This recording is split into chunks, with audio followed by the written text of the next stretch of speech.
A brilliant presentation that kind of integrates all of these theories. And Blase started his skiing career on the golf courses in Ohio. Of course, he looked for bigger mountains and, get this, deeper snowpacks. It led him to West Virginia. Yeah, and then eventually Utah. So yeah, West Virginia. Right now he is forecasting. He's part of the Colorado Avalanche Information Center team. When he's not on the snow, he's a reader, he's a bike rider. It says here you're even a dog chaser. So give it up for Blase Reardon. Thanks, man. Thank you. Rock on, man. All right, somebody fix that. I can promise you Saturday morning cartoons, some Avalanche footage, some other good pictures, and some things to think about. So I know it's late.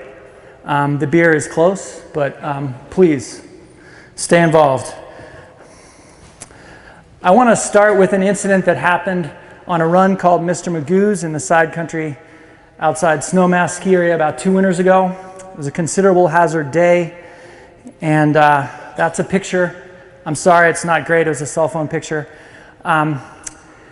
Two riders came down, triggered a small slide, skied out of it, and an hour later, the snow safety director was inbounds looking at the slope, glassing it, try to get some more information when he watched a solo skier come in at the top of the slope, ski right down next to the other people's tracks and slide, trigger a second slide, and managed to ski out of it and ski away. And so he met the solo skier at the gate coming back into the ski area and was a little curious about his decision making and asked him if he'd seen the earlier slide. The skier's response was, "It's okay, I've skied at Silverton, I've even skied this slope before." And a couple things about that answer interest me. One is the disjunction between the question and the answer. It's almost like he's answering a completely different question. And then also the confidence that he had. So he just triggered a slide, he's skiing by himself, he's not shaking, he's completely confident. I think this incident exemplifies what happens two ways that intuitive judgments can go wrong. The first are heuristic approximations, something that we've learned a lot about in the last 15 years in the Avalanche world, but I think there's some things that are worth going through. And the other is something known as the illusion of skill. The reason it's important to think about this is that our default mode for decision making is intuition. It's subconscious. We make very few of our decisions consciously, and those we do make consciously are completely informed by subconscious processes. So it's really important to understand how things can work, how they can go wrong, and because this is the only way we have for making most of our decisions, we need to get more skilled at it. All right. So the answer, "It's okay, I've skied Silverton, I've even skied this path before," seems to me to be an example of a cognitive process known as substitution, in which subconsciously we are faced with a question of a lot of uncertainty, a difficult question to answer, and instead of answering the question, we answer an easier question because we can. Or if we're trying to understand something about a particular thing, we replace that target attribute with one that's more accessible. A very easy way to see this in action is to go to a car lot, take a look at a really nice new truck, and when you sit there stroking your chin, trying to figure out if it's the right truck for you, and the salesman goes, well, do you like the color? It's a lot easier question to answer, all right? And it replaces the target attribute, is it the right car for me, with one that's much more accessible, color. It's right in front of you. In the backcountry, it looks something like this. Should I ski this slope is a very difficult question to answer. It becomes, could I ski this slope? And this skier in this incident seems to have answered this question. I can ski slopes this steep. I've skied in plenty of them before. Perhaps we're looking at snow stability as our target attribute, and instead we sort of subtly shift to snow quality. Staring down a chute, and you look at it, and then somebody starts talking about how the snow looks better on the right side than the left side. Substitution is the basis for heuristic approximations, all of them. At some point in that heuristic approximation, we've substituted one thing for another. It's an example of an unskilled intuitive judgment. They're really likely and really common in irregular environments, which I'm going to talk about a little more. And as we've seen numerous times in the Avalanche world, they lead to systematic errors and biases. But they are a form of intuition. And if we define intuition as thoughts and preferences that come to mind quickly and without much reflection, in other words, subconscious. And because they happen very easily, we tend to feel very confident about those processes, even if they're completely wrong. I'm not sure if I need to start this or you guys are going to start this. So when we operate under heuristic approximations, we're like the character in the old cartoon, Mr. Magoo. In this case, I'm going to prep it. He thinks he's going to a 3D movie, and in fact, he's gotten on to... I didn't move that. Can we move it back? Can we get that? Nope. Video. There we go. He thinks he's gone to a movie. Oh, this 3D is extraordinary. Oh, you can actually feel the plane taking off. Hey, neighbor? Oh! Elevator to lobby. Well, there's a cartoon here. Can you help me, Brett?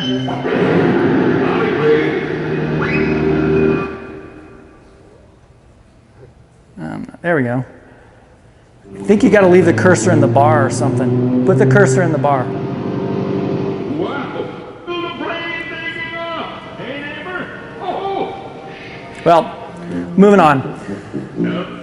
When we're operating under heuristic approximations, we're a lot like Mr. Magoo. All right, we're blind to the obvious. We're really confident. We're kind of right. We may mistake the exit door of an airplane for the door to an elevator. The sign on the door might read exit only, and instead we read it elevator to lobby. All right, so we go through the world confident, kind of right, and utterly blind to the obvious.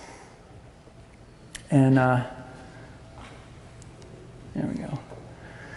Is there something blocking something back there? Because I'm missing part of the slide.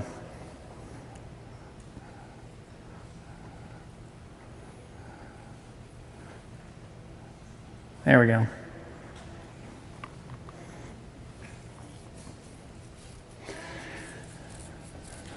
Okay, so let's take a look at expert intuition, or what happens when we become more experienced. As a novice or somebody who's inexperienced, we tend to operate under heuristics. We make these approximations. They work most of the time. Maybe they work all of the time, all right? But we're not really making decisions based on the situation at hand. What happens as we become more experienced? Expert intuition is nothing more and nothing less than recognition. And specifically, experts recognize familiar elements in new situations, and they choose the appropriate response or responses. And if we think about a typical day in the backcountry, there's a lot of familiar elements. You know, you're skinning, putting your skins on and off, you're probably wearing the same clothes. All right. There's also new situations, even in the same place. The weather is different and the snow is certainly different in some way or other. We must make the appropriate responses, right? Because we come home every day. And so, basically, if we spend time in the backcountry, we're going to develop expert intuition, right?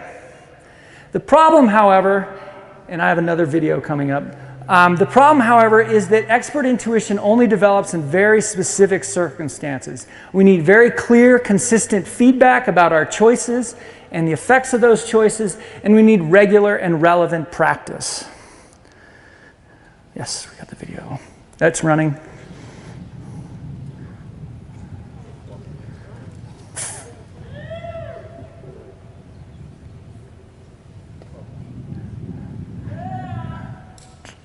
Help. All right, you can always go back and back out of it. This one I would like people to see. Mr. Magoo, not so important.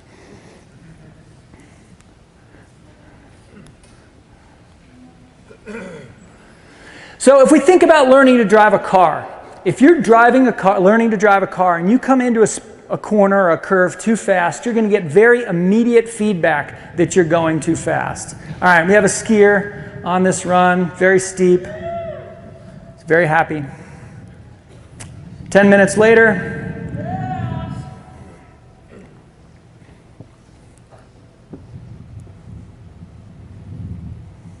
same slope. Oh, fuck. Sorry.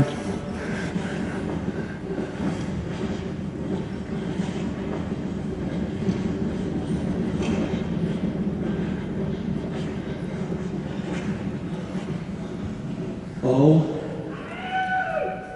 my God. So the run the first skier was on just got completely obliterated. This is a rare example of very clear, immediate feedback in the backcountry about a decision that the first skier made. Okay? Very often we're in the backcountry, we ski a run, nothing happens, we're excited at the bottom, and we think we made the right decision. We have no idea how close we actually came to triggering that slope at all. Or maybe we're very scared about skiing a slope and we back away from it. We have no idea how stable that slope was, and perhaps we were completely wrong in both of those instances.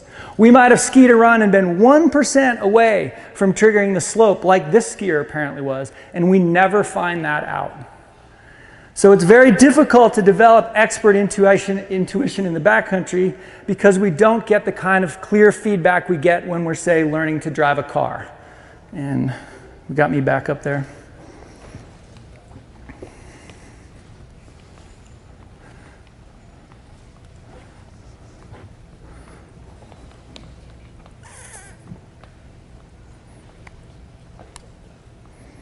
So if you're on top of a slope, you're making a bunch of decisions. You got rationale X, Y, and Z for why you're going to ski that slope. And you ski that slope and nothing happens. Clearly, something is graying things out here. Losing picture. And clearly, if you ski that slope and nothing happens, you've made the right decision, right? For the right reasons. But we really have no feedback for that. We have no way of testing it. We don't really know what happened. Our data in the backcountry is usually ambiguous or incomplete. Our feedback is delayed if we get it at all. And there's deadly consequences to making a mistake. This is the same slope a year later, as I showed in the video. This is the site of a slide that was a fatal avalanche accident. Alex Doe talks about it in the Know Before You Go video. All right. There's deadly consequences for making mistakes. This is what's known as a wicked environment. And specifically, a wicked environment is one in which we learn the wrong lessons from our experiences. If we go back to the initial incident that prompted this talk, and we think about that skier, what experience might he take away from that?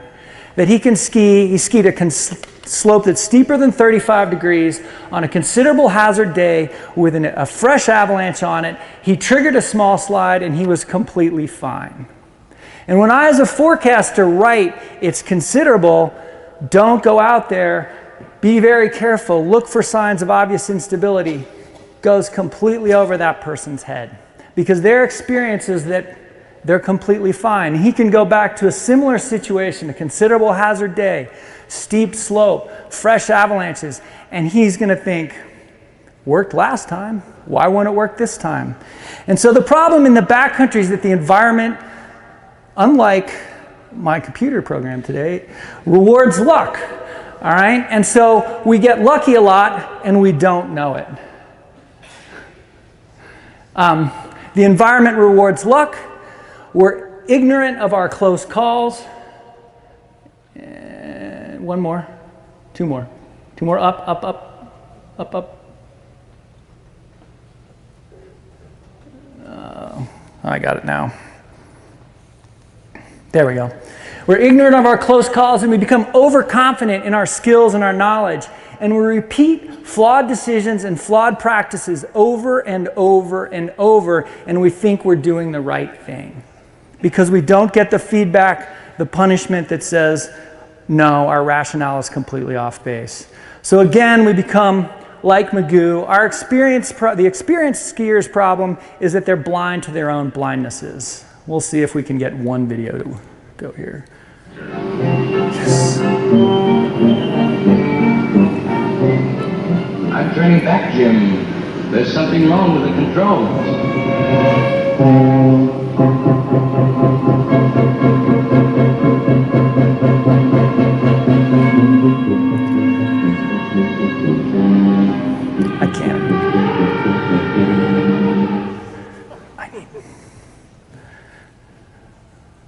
All right, so like Magoo, we have all these close calls and we have no idea that we're having these close calls. We're blind to our own blindnesses. So how do we get somewhere with that? All right, if we go back to how the brain works, there's two cognitive modes, fast thinking and slow thinking. Fast thinking is our primary mode. It's subconscious. We don't experience it. It generates all the impressions, makes up a lot of stories, jumps to conclusions, finds patterns whether they're there or not. All right? And we might think of it as the ghostwriter. Slow thinking is deliberative, rule-based, does very well at calculations, but it really doesn't like to get involved. It just primarily endorses the impressions of our other mode. We might think of it as a lazy boss. I have no idea how that got in there. Sorry, Mark. Expert intuition is not something that's just developed by behavioral economists. Ed LaChapelle had a lot of thoughts about this years ago, and it's a very similar definition. And he has three components to expert intuition. It's a lifetime accumulation of sensory perceptions, and it's often subconscious. So if we take a look in the real world how that might work, expertise is a set of skills. You can't learn just one thing and think you're an expert. We've got individual skills and we've got to figure out when to prioritize them. Confidence in one does not mean proficiency in the others.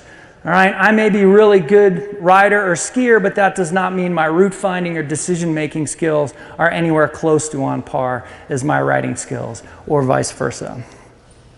One way we can overcome some of this cognitive bias of heuristics is to rely on rules, rituals, checklists, policies, whatever you want to call them. Richmond's rules, never ski, one at a time, never ski above your partner, always have an escape route, is one of the most basic examples of this in the Avalanche world.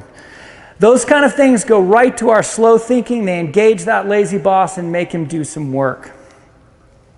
But if they're going to work, we have to be very consistent, because if you just have rules but then you don't apply them half the time, they're not worth much. And so if you have a rule or a policy, you want to break it only for decisive factors when it really matters. Otherwise, it's just a given. Uptrack is always in avalanche-proof terrain, period. All right? And if you have to break that rule, you should be really thinking and talking about it. Alex Lowe told me one time, if you're going to break the rules, break them one at a time, so that the consequences don't spiral out of control. It's also really important to accumulate perceptions. That's what our decisions are based on. And if we're not looking for something, all right, we're not going to see it. Our brain works on the what you see is all there is principle. And so if we're not looking, if we're not digging, we're not going to see it. Strong cues that we get when we dig, poke in the snow, talk about it, are also the things that access the experiences we've already had. So we want to be doing that. We want to maximize the quality of our decisions. We're a lot more prone to errors when we're cognitively busy. When there's a lot going on, when we're socializing with our friends at the top of a run that we don't want to ski on a fairly high hazard day, we're not going to make really quality decisions. That's not a criticism, that's an example. All right? So what we want to do is conserve our attention and effort for the hardest decisions. The lazy boss doesn't like to get involved, and you really got to save the energy and the times you want to talk to him. Black Diamond got this wrong. It's all about the up in the backcountry. 2/3 of our time is spent going up. That's the time to be making observations, communicating, and making our decisions. All right? Standing at the top of a ridge when we're cold, we're clammy, we're hungry, we're dehydrated is not a great time to make a high-quality decision, nor does it give us many opportunities to test our hypotheses on the way. So the up is the time we want to make things happen. It's also the time we can accumulate a lot more perceptions for the future. And it's physically impossible to do this on a steep skin track because of posture and difficulty breathing. I know you guys like your steep skin tracks here. All right, we also want to maximize the quality of our decisions. We want to eat, drink, rest before those big decisions. Why? You're not going to make great decisions when you're cold, tired, hangry. All right? And groups are generally much better at avoiding errors than individuals. So listen for the squeaky wheel. You are not the captain. You are just part of the group. It's important too to talk and think in probabilities and questions so that you're not engaging just the fast thinking jump to conclusion part of your brain, but you're engaging the more deliberative part of your brain that likes probabilities, questions, and calculations. And we want to increase, and this is perhaps the most important thing, the quality and speed of the feedback we get from the environment. Reliable partners, this guy is in fact a very reliable partner. Mentors and mentoring can go a long way to giving us the feedback the environment does not provide. Thanks to Lynn Wolfe for this one. When you debrief, it's really important, and it's really important to include language that allows you to say, we made a mistake. Field notes, submitting obs to the Avalanche Center are great ways to give yourself feedback that you're not going to get from the environment. It also helps the forecasters. Good field notes, good records, critical. Do some reading, do some homework. There's a lot of literature out there about how we make decisions that'll change what you're thinking. So basically, I'm not saying much that's new. I'm going back to basics. I hope that you doubt yourself a little more, and especially doubt your confidence after this talk. I think it's really important to go back to some of those basic practices that allow us to get a lot more observations and a lot more feedback than we otherwise would have, because it's not enough to rely on luck. We can't remember how many shots Dirty Harry fired, and it's really not worth taking the chance. So, thanks.